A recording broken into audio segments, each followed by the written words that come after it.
Hello everyone, my name is Quentin and today we are going to be going through new admin training for Smart Suite Library.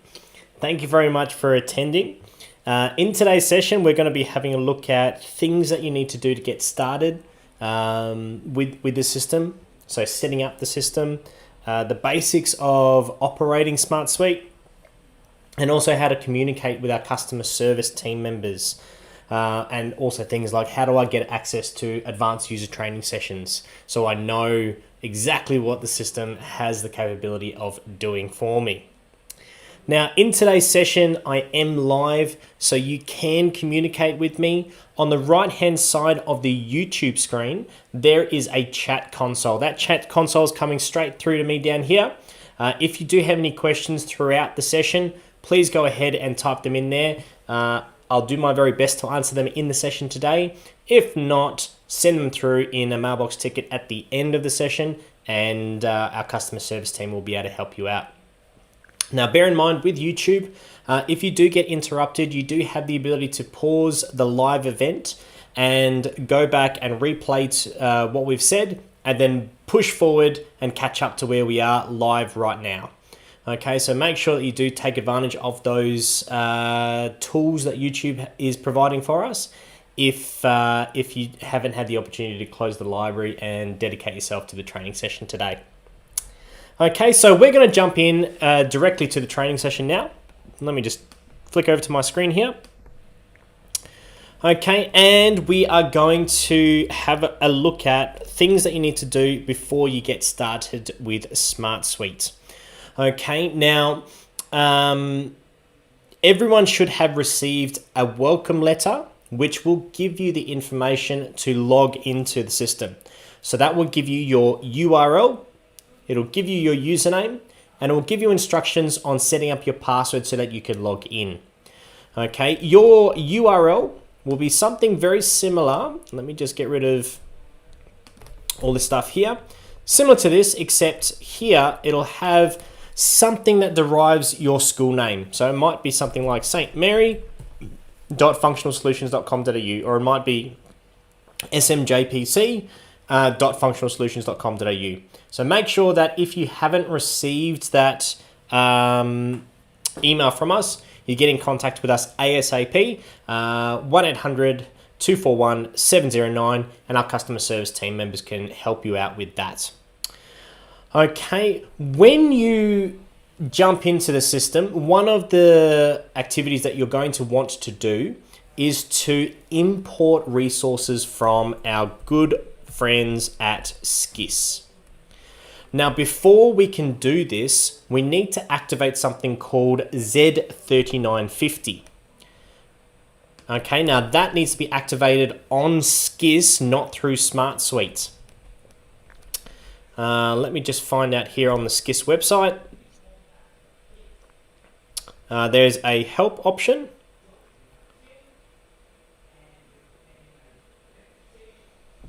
Okay, so right at the bottom of the SKIS website, help.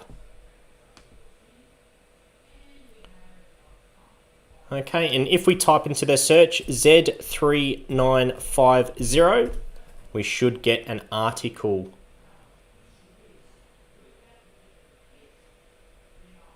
Okay, how do I set up Z3950? Okay, so this needs to be done before we can start importing information from SKIS. Okay, and that will require you to log into your SKIS account, go to your profile, scroll down until you see Z3950 information headings, and check that it has been enabled.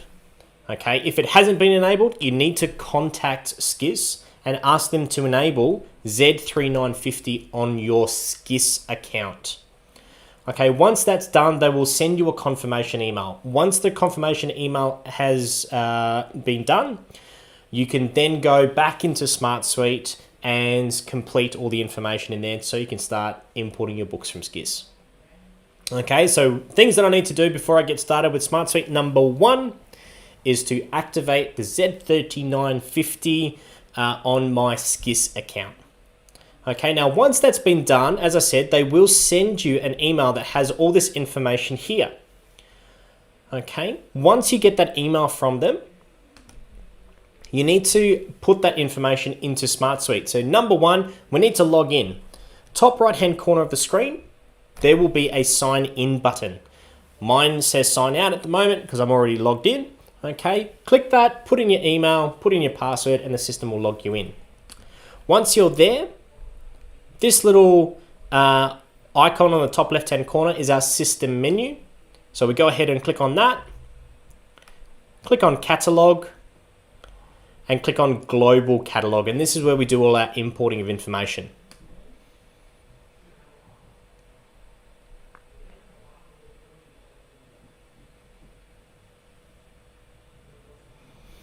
Okay, now we're going to look at this in a bit more detail in a moment, but to set up our SCIS details in SmartSuite, once we're on this screen, click the arrow next to configuration, go and click on Z3950 databases. Okay, and we will put into the system the display name, the port number, the server details, and the database. Okay, so from the email that you get from SCIS, you won't need to worry about that, but you will need to put in the username and the password that they've given you. Once you've done that, click update. Once you've done that, you've done everything that we need to worry about in order to get into the system and set up before we start using it. Okay. Now, when we have set that up, we now have the ability to go around the system and have a look at all the various menus that we can navigate and use to run our library. Okay, there is a common theme with a number of the different modules. Okay, and that is the toolbar that appears at the bottom of every page. Okay, so on Global Catalog, you can see that this toolbar has a number of different settings that we have to control the global cataloging system. If I go over to circulation, the toolbar has a number of functions that we can click on to control books at circulation.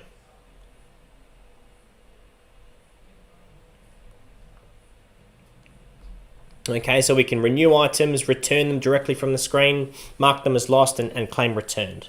Okay, when we go over to cataloging and even in reports, the toolbar at the bottom of the screen is how we control the page that we're on. So it gives us easy access to functions that we can do on that particular page. So if you are ever on any page and you're trying to find, oh, where is the find button? Or how do I add a new book? All you need to do is cast your eyes down to that toolbar and you'll be able to access those functions. Okay, so now that we know that, we're going to jump over to our patron management screen and we're going to have a chat about how do I add a new user to my system. So most of us that are here today will either be converting from another library management system, which means that our data conversions team have already pulled in all of the patrons for you, or you're an existing SmartSuite library school and you are a new user to our system. So most of the time, most of your clients are already in the database. What we're doing here is we're just talking about we've got one new enrollment. Okay, so we're not talking about bulk importing users. We're just talking about little Johnny has come to the school and we're just wanting to quickly add him to the system so we can allow him to borrow a book.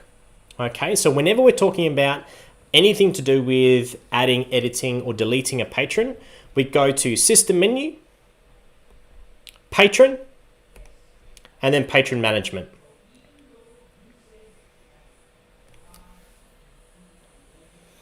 Okay, now the scenario is that we wanted to add a new user.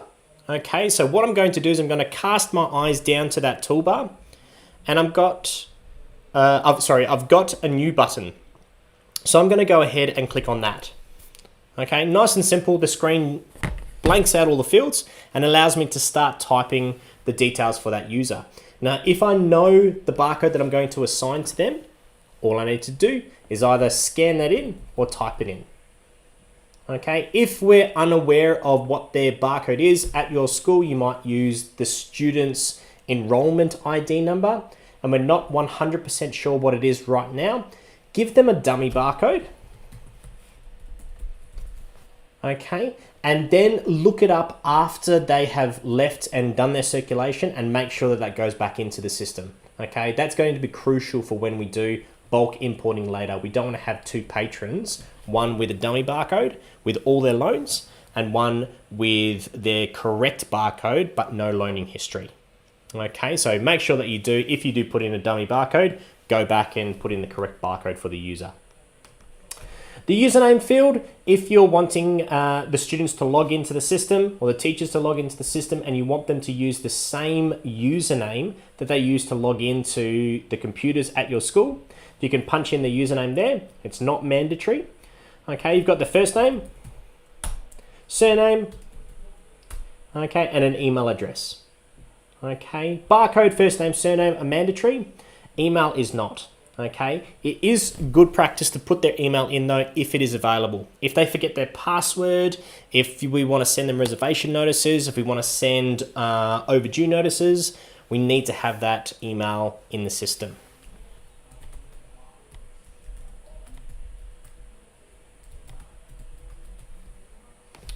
Okay, don't worry about the security, that's built on the fly. Okay, class grade, this is the year level that this particular student is in at our school. So I'm going to go ahead and click 10. Homeroom, I'm going to select 10F, and they are a student, so I'm going to leave that user role as student. Okay, now before I hit save, down in the toolbar, I can see that I've got email login selected, as an option, and it is selected, it is enabled. Now what that's going to do is if I hit save, it's going to automatically generate a password for this user, and it's going to send them a welcome letter and say, welcome to Smart Suite Library. Here's the URL to log into your profile. Here's the username, and click this link to log in and set up your password. Okay, if you don't want that email to go out, disable that function before you hit save. Okay, if I go ahead and hit save, system is going to produce all those error messages that I just told you about. It's going to create that user for us, and it's going to send that welcome letter to that individual. Okay, so nice and clean, nice and simple. There's nothing else that we need to worry about. Okay, now because I selected the year level of this student, if I go over to my loan limits, all of my loan limits, final borrowing dates, expiries, that has been absorbed from our authority file where we've got all the loan limits and borrowing parameters set up. Okay, now in today's session, we're not going to be dealing too much with that. That is covered in articles and advanced users training sessions. If you are wanting to get some more information on that, jump over to our customer service team and they can help you out with that, okay? By default, out of the box, we've set up some generic loan limits just to help you get started and get over the first learning curve. Okay, if we're wanting to make any changes to this user, we've accidentally spelt his name incorrectly, go ahead and make those changes. Down the bottom in the toolbar, we hit save. Nice and easy. Okay, if we're setting up a teacher, make sure that their role includes the role of teacher. Okay, so I'm going to remove student, and from this list, select teacher, and then make that save. Okay, giving them access to the teacher role, if you're using TV4Education at your school, is going to give them access to the TV4Education library. If we're just a library user, it's going to still give them access to do things like creating federated search lists, sharing them with students, and a whole bunch of other features that I can't think of off the top of my head, but it does give them more privileges than a student. Okay, so just make sure that if you are doing a teacher, you just do that one extra step. Okay, if there are no loans against the patron, all you need to do to remove them from the system, bring them up on the screen, click on the delete button, and that removes them. Okay, if you have loans against this patron, it's going to produce an error message and tell you that. Okay, and you're going to have to go back over to the circulation screen, return them or mark them as lost, then come back to patron management and delete them. Okay, so we've done that purposefully so we don't accidentally remove any of those students that have overdues that we should be chasing to try and get that money back. Okay, it's going to give us a warning message so we don't accidentally click it. It gives us that second chance to go yes or no. Okay, once we have removed them, they're now gone from the system. Okay, their borrowing history still remains. So if we're running statistic analysis on titles or class grade, all of the borrowing statistics that particular individual had added to our library still remains in all of the reports. Okay, and that's really vital for when you're going to be doing those later on. Okay, so as far as patron management goes, really, really simple. System menu, patron management. Okay, adding a new user, down the bottom we've got new, making changes, we've got save, and over on the right hand side we've got delete if we wanted to remove them. Okay, if we need to navigate and find a particular student in or teacher in the system, clicking on find, typing in their first name, surname is going to give us that list of all of our users. We can click on it and bring them up. Okay, nice and simple. Now the next thing we're going to talk about is our catalog. Okay, so I'm going to give everyone a couple of moments to quickly chuck any questions that you've got into the chat. If you don't have any questions, then we'll move on. So remember, right hand side of your screen, which I think is that way. If you've got any questions for adding, editing, deleting patrons or anything to do with patron management, chuck them in now and I'll have a quick look at the chat console. No, beautiful. All right, so we're going to be moving on to the cataloging system.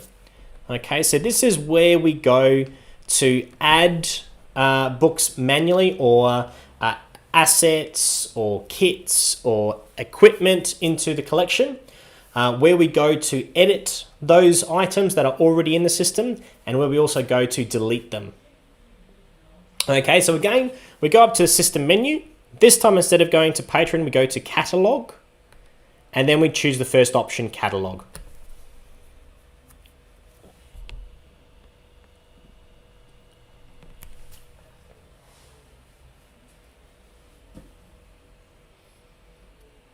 Okay, and coming over from patron management, this screen should be fairly familiar to us. Okay, we've got those tabs at the top of the screen, we've got the fields of information, we've got the toolbar at the bottom of the screen that allows us to control it. Okay, if we're wanting to go ahead and add a new title into the system, go down to the new button and you can see that this new button has been split into two parts. Okay, so I'm going to go ahead and click on the up arrow of the new button. Okay, and what that's going to do is it's going to give me a list of options for what I can add into the system. So you can see that we've got new title. We've also got the ability to bulk import multiple resources. So this is where we're doing SKIS importing. We've got the ability to add a new copy to the title that's currently on the screen, where we can bulk copy, where we can also upload covers into the system. Okay, so in this particular scenario, I want to add a new title. Going ahead and clicking on new title, once again, blanks out the screen. And I can go ahead and start typing the information that I want to add to my catalog record directly into the relevant fields. Okay, so we can go Harry Potter and the Chamber of Lollies. We can punch in our ISBN. Okay, if we've scanned in our ISBN, clicking on this little icon here is going to automatically go out to SKIS and try and download all the information from SKIS from this screen for us. Okay, if that ISBN doesn't exist, it'll just produce that error and we need to go ahead and continue on down the page. Okay, so if you didn't want to do a mass load of books, you're just wanting to catalog one into the system, you do have the ability of just scan the ISBN straight into a new title screen. Clicking on that, and it's going to import it in for us. Okay, go through and fill out all the other information that you would like to be part of this catalog record. Choose a media type. Okay, if the media type that you want to select is not in the system, from this area you can also add a new media type. Okay, just be mindful that when you are adding them, you check your punctuation, spelling, and grammar. Whatever you type into this area here, and you click new, which is that little plus symbol, it's going to save that into the database. So if we ever need to use that on any other books, if we've spelt it wrong, it's going to be spelt on incorrectly on all the other books as well. Okay, am I sure that I want to add this to the list? Yes, I am. Okay, and that's added it in for us. Okay, so from here, I can then go over to any of the other tabs of information. Okay, I'm on subject, and I can start adding some subjects to my title as well.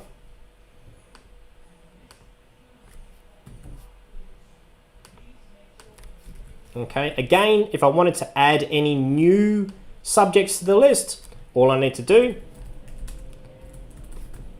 type them in, click on the plus symbol, it'll ask me, are you sure? And it will add it into the list. Okay, move on through all the other authority files, adding your authors and illustrators, any additional titles that you want into the system. Once you've completed that, go down to the toolbar and click save. Okay, if there were any errors, system's going to produce a error message for us, and we can then go and have a look at what's wrong. Typical error messages are things like you've forgotten to add a media type. Please go and add a media type and try and save again. Okay, when the title appears in bold at the top of the screen, okay, you know that that record has now been successfully saved into the database. In the background, we're going to go and try and find a cover image that matches that book for you. So that could take 24 hours if it's not already in our cover store. If it doesn't appear after that time, go ahead and upload your own cover into the system. Okay, now that we've added a title, we want to go and add some copies. Now, this is where we store the barcode, the location, how long it can be borrowed for, all the information relating to the specific tangible item. Okay, so what we need to do with the title on the screen, click on copy. Okay, and you can see here that we've got a line of information with a little plus symbol next to it. That is where we type the new copy information into. Okay, so I put my cursor into the barcode field and I scan my barcode, or I can type my barcode in.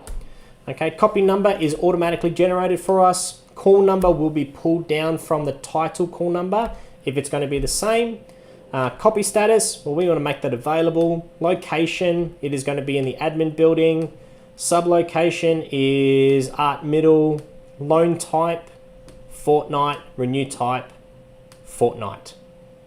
Okay, that's our basic information for copy. If we wanted to add more information, where did we buy the book from? How much did it cost? We wanted to put some donation comments into the copy comments.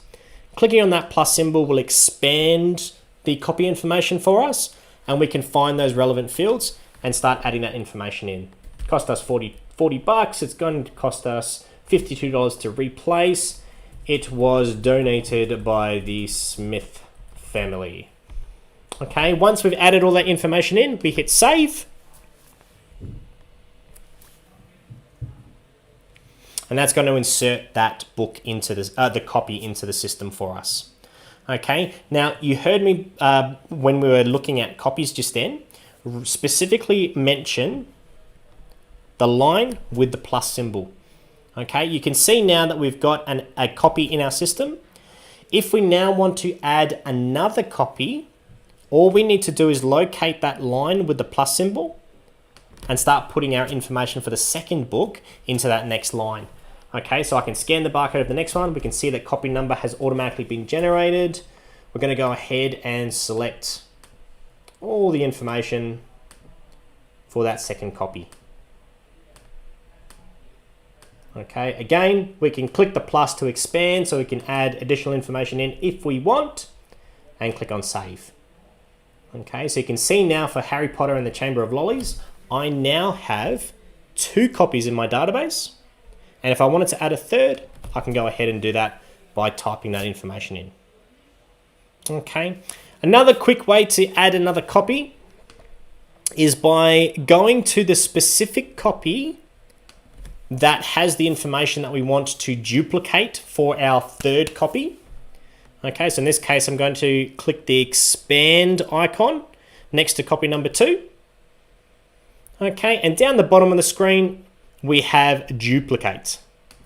Okay, if I click on that, it's going to take all the information from copy number 2, insert that into copy number 3 with a dummy barcode, and all I need to do, change that barcode, change any other information that we want to change on copy number 3, and hit save.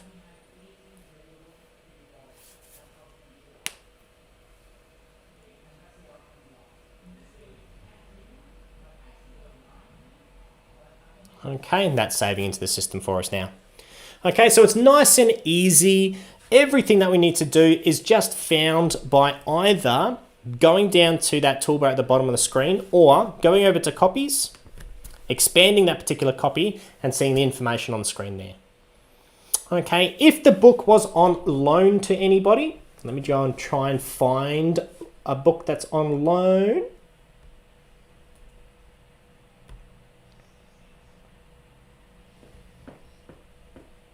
Making sure that no one's put any questions in yet for me. Okay, so this one here, copy number 8, has a status of online. If we want to find out who has that book on loan, go and expand that copy. Okay, and we can see that it's currently on loan to LibLib. Okay, so this is first name, surname. Traditionally, it'll say Quentin Fernandez. This is just a generic user that's in our database at the moment. It'll say their year level and the homeroom. So it'll be Quentin Fernandez from year 10, 10A. It was due back on the 5th of December 2019, and that is 443 days overdue. Okay, if it's on loan within the due date, it's going to tell you that information in blue. Okay, and it won't be a negative number. Obviously, it's going to be due in 2 days. Okay, if for whatever reason we want to send a message to this user, we can click on that little envelope icon, and that's going to generate an email that gets sent off to that user to say, hey, what's going on? This book is overdue. It's been overdue for 443 days. Or this book is going to be due in 3 days. Please make sure it comes back. Okay, so it's really nice and easy to send that information directly from the cataloging screen. Okay, if we're wanting to delete any copies, find the book that you want to delete. Okay, we're going to go Chamber of Lollies.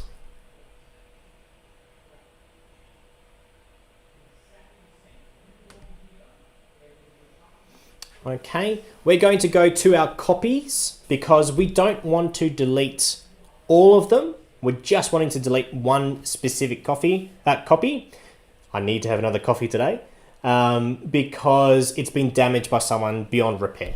Okay, so we go to our copy section. We match up this barcode with the barcode that is on the screen, which is copy number 2. We expand that copy and we click the delete button. Okay, gives us a confirmation message. Are you sure you're wanting to delete this particular barcode? So compare the 2 barcodes. Yes, we are. Okay. Okay, and it's deleted that one copy, left the other copy on the system for us. Okay, if we're wanting to delete a title and all of the copies that are associated with that particular title, down the bottom in the toolbar, there is a delete title button. Okay, be very, very careful when you're using this one, especially if you've got 50, 60, 120 copies of a textbook. Okay, if you use this one down in the toolbar, it's going to remove every trace of that book and all of its copies. Okay, when you click it, because it's such a detrimental function, it's going to tell you, you are about to delete X number of copies. Okay, are you sure? And you can't go ahead and just click confirm. You have to type the word yes and then click confirm. Okay, so it's a 3-step delete process, not just a 2-step. Okay, it's going to delete it and take us back to our next title. Okay, so adding, editing, deleting information, pretty simple, pretty similar to patron management. Okay, we've done the cataloging through original catalog. We want to do some SKIS importing though.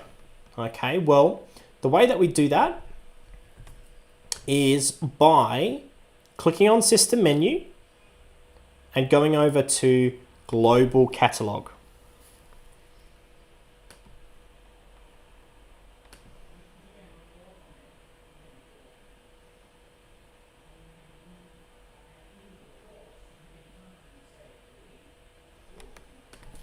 Okay.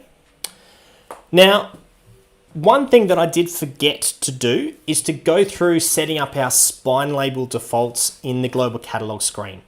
Okay, now what's going to happen is we're going to start smashing through all of our imports and we're going to import 50 items.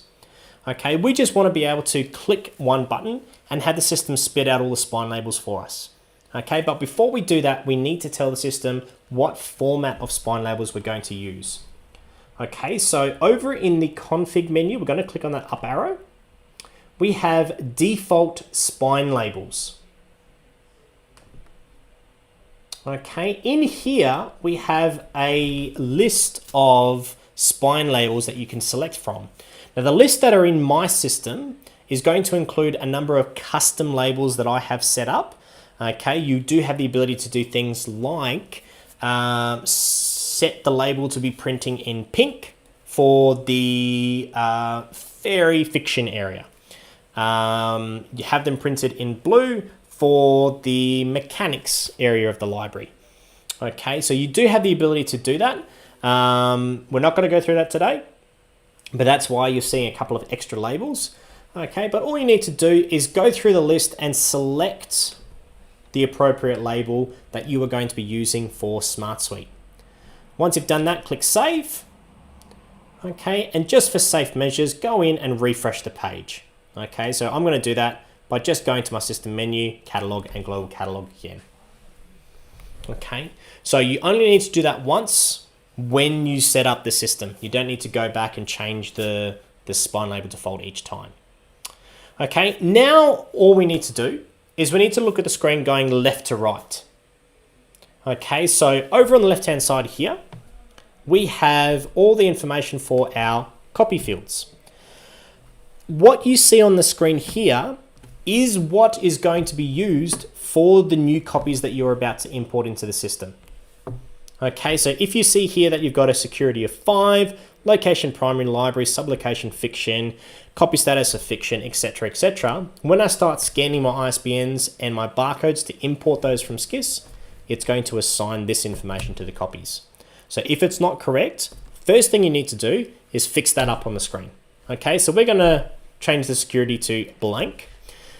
The information or the copies that we're about to import, they are going to go into the HPE location with a sublocation of class set. Renew period is going to be for 1 week. Copy status is available. We don't really worry too much about the cost center. The supplier was ACP Publishing, and I'm going to leave the costs blank. Okay, once I've done that, grab my barcode scanner and scan the ISBN of the book and scan the barcode that we have stuck on the book as well. And all we need to do is continue scanning the ISBN and the barcode of each of those books. Okay, so we've got a pile of books. We go ISBN barcode, put that one down. ISBN barcode, put that one down. ISBN barcode, etc., etc. On the screen, we'll start seeing a queue like what you see here. Okay, for all the items that have been successfully imported, they will have the green import completed bar. Anything that the system had issues with, it's going to have a red error and then a message inside it to tell you why. Okay, so it might be something like the ISBN that you gave me was not found in the database, okay, or the barcode that you used already exists in our system. Okay, so it'll tell you, and based on that error message, you'll need to obviously do different things with, okay, but have a look and make sure that all the items in your system are green. If you're wanting to verify the information that it has imported, click on the title. That's going to open a new browser tab.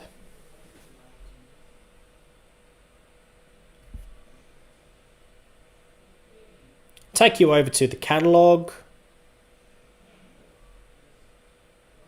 where you can then go through and have a look at what it has actually imported into the system. Okay, so it's going to take you directly to the copy that it has just imported. Okay, so you can verify all the information and you can see location, HPE, class set, term, etc., which is all the information that we had set up on the left-hand side of the screen. And it will also import all that additional information. So if you already had this title in the system, but SCIS has added a couple of local subjects or authors to the book, it'll import that at that time as well. Okay, if you're happy with it and you didn't make any changes, just go ahead and close that browser tab down. It'll take you back to the global catalog tab. Okay, from here, we can then go and click print. And this is going to grab all the barcodes that we've just successfully imported into the system, slap them onto the correct format of spine label that we're going to be using.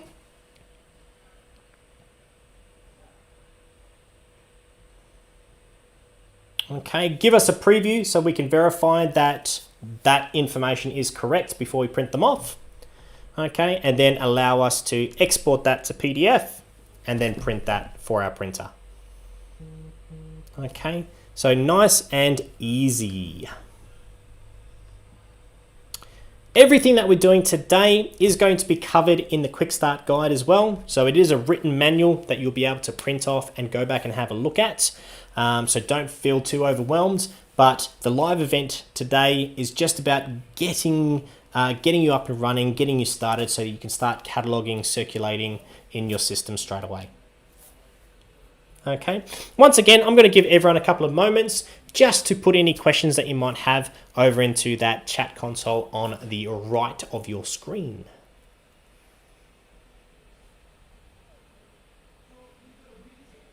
Okay, no questions. So we're going to keep moving on. The last thing that we're going to go through, or the second last thing we're going to go through, is how do I circulate books in my system? Okay, well, first thing we need to do is to head over to our circulation screen. So we're going to click on System menu, click on Circulation, and then click on Circulation again.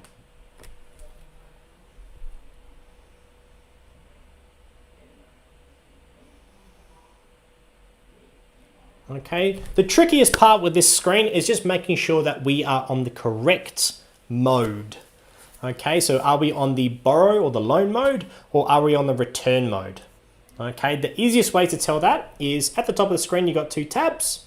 Loan gives us a blue background, return gives us an orange background. Okay, so we've color coded the screen to make it nice and visually easy and simple. Okay, if we're on the loan tab, first thing we need to do is to scan a patron's barcode or type part of their first or surname. Okay, select the appropriate student. If there are any errors with that particular individual, it's going to display that for us so we can go through and have a look if we actually want to loan extra books to them or not. If we do, we click OK, and that allows us to go in. Okay, from here, simply start scanning the barcodes of the books. Okay, again, if there are any errors with those books, it'll produce that in the message. We go OK and keep circulating.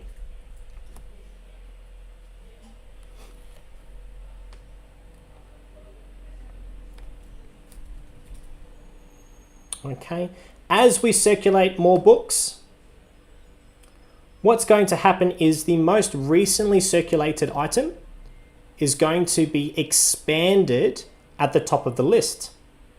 Okay, the book that we previously scanned is then collapsed and shown for us underneath in the list.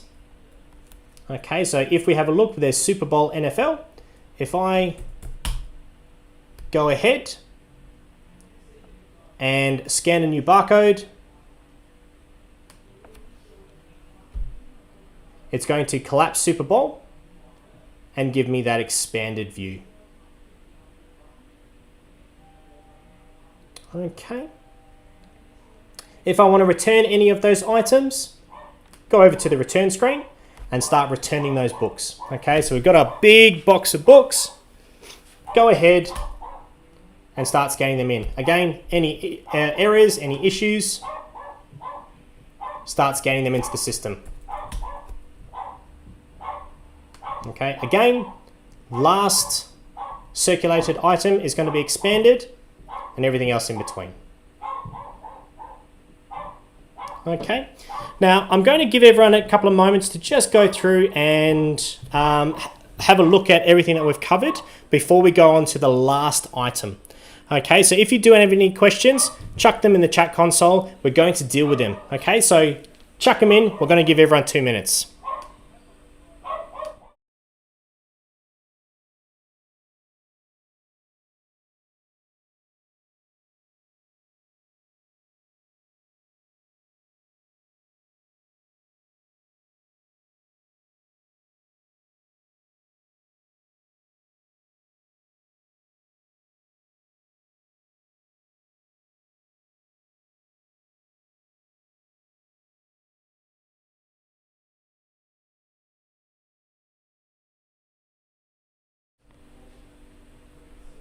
Okay, so there's no questions from everyone. Okay, so the last thing that we're going to go through today is, now that we've got access to the system and we know how to do operational functions within Smart Suite, I want to communicate with the customer service team to ask them a couple of questions with things that I'm getting stuck with, or more advanced functions that we haven't gone through in today's session. So how do I get access to all of that information? Okay, well, you guys are really lucky because this week we have launched a new initiative for all of our brand new users with Smart Suite Library and TV4Education. And that is the Concierge. Now, the Concierge is a live dynamic chat that comes directly into our customer service team members. So as new users, we know that you're learning a new system and you might have a couple of really simple questions that you just need to get answered straight away. Okay, and we've given you that facility to do so. So in order to access the Concierge, on every single page of the Smart Suite or TV4Education system, bottom right hand side is a little chat icon. When you go ahead and click on that, it's going to open up a chat that comes directly to our customer service team.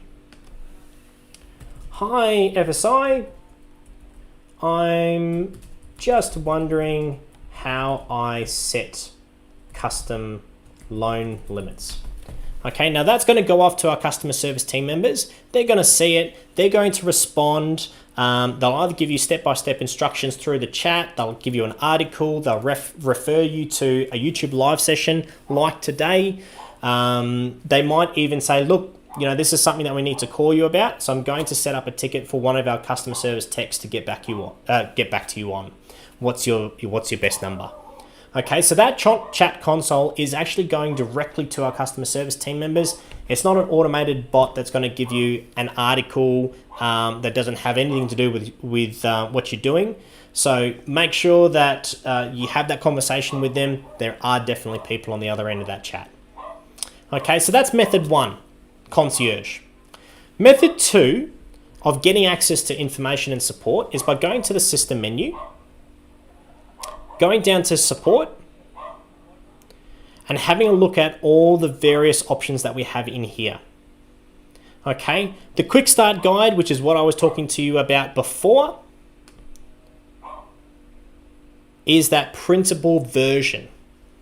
Okay, so if I go and have a look at the index of our quick start guide, we can see all of the functions that we went through today. How do I import books from SKIS? How do I manually add a new title, etc.? If I go ahead and have a look at those chapters, okay, it tells me to go to the cataloging area, tells me to scan my ISBN and all those errors. Okay, if I go to my titles, how do I add a new copy? All those steps that we've just gone through are in the system. Okay, this quick start guide is every function that we believe a new user will use within SmartSuite Library within the first 6 months. Okay, so it does have circulation. It expands on some of the stuff that we've talked about today. So overriding due dates, renewing resources, goes into the Smart Classrooms module, reporting, creating your own reports, etc., etc. Okay, so the quick start guide is really going to be handy for you. If you're someone like me that likes to see things online, bookmark it into your browser. If you're someone that likes to print off the hard copies, go ahead and click Control P, and that's going to send it to your printer. Okay. Under support, we also have a FSI user community. So if you are a Facebook user, please jump on and join the community. Okay, it is invaluable. We have discussions with all our other librarians across Australia. There's live polls. Any of the events that we are doing today, any of the events that we are doing like today, you guys will receive first access to those events through the FSI user community. Okay, so make sure that if you are a Facebook user, you jump in there. I think last year, FSI community users got a couple of $100 JB vouchers, iPad, and a couple of movie tickets. Okay, so those events and those promos are exclusive to the FSI user community on Facebook. Okay, and just while we're talking, we can have a look here that Donald, one of our customer service techs, Donald was actually our customer service manager, so you will see a bit more about him in a few moments. He's actually responded to that inquiry, so I didn't give him a heads up that today was going to happen, but he's responded to it, okay, and he sent me an article, okay, so I can then go in and have a look at that. So again, you know, you are dealing with people here. Thanks, Donald. Okay, and make sure that that gets off to our customer service team members. All right, so back in our support menu, we've got that community. We've got training videos. Okay, so this is going to bring you back to our YouTube channel. If you haven't subscribed, make sure that you subscribe to the YouTube channel. Okay, when you subscribe, make sure you hit the bell, and any of the events that we are planning are going to be given to you live through those notifications. Okay, so advanced user training sessions designed specifically for teachers, promotions that we're running, they all are going to pop up. So make sure that you do hit subscribe and you hit the bell. Okay, otherwise all of our previously run events, they're going to be available after the event as well, so you can watch those. And we are going to be putting up other various training videos that you can have access to. Okay, back in our support menu, you've got the help system. So they are going to give you the ability to search for help, and then you've got contact support. Okay, so once your concierge time has lapsed, the concierge is available for a limited time as a new user. So our customer service team members are going to monitor that. If they go, look, you know, this user, really great, they've got a handle on everything. Once the time lapses, you'll be able to still contact our customer service team members, but you'll be sending a support ticket in. Customer service team members will get back to you as soon as we can. Okay, so contact support.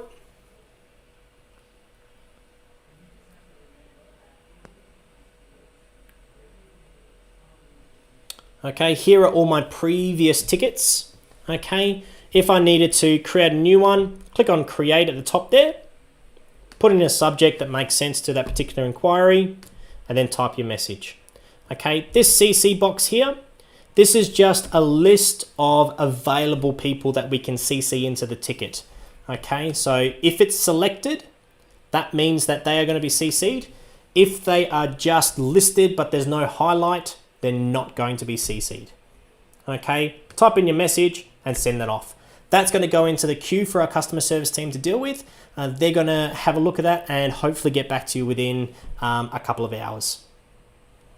Okay, if the ticket has been resolved, okay, there'll be a little closed button here. Make sure you do go ahead and click closed. Otherwise, our customer service team members, they're going to be contacting you all the time and saying, how have we done? Is there anything else we can help you with? Etc, etc. Okay. So as far as the new user training goes, that's about it as much as we wanted to bombard you with today. As I mentioned, the customer service team members are always there to help. We have one of the highest rated customer service teams here in Australia, so make sure that you do take advantage of them. Nothing is a silly question, even if you've asked it 6 or 7 times. Okay, repeating myself a little bit here, but make sure that you take advantage of that concierge as well. Any question, click it, have a chat with our customer service team members, and they'll be able to get back to you ASAP. Okay, my name is Quentin. Thank you so much for attending today. I haven't seen any questions come through on the chat console, so I'm going to assume that everyone that's joined in today are absolute legends and have taken all of that information in. If not, we do hold these events regularly. Make sure that you're subscribed to the channel and join in for another one that's coming up over the next couple of weeks. Thanks so much. Have a great weekend, and we'll see you next time on one of our YouTube training events. See you later, guys.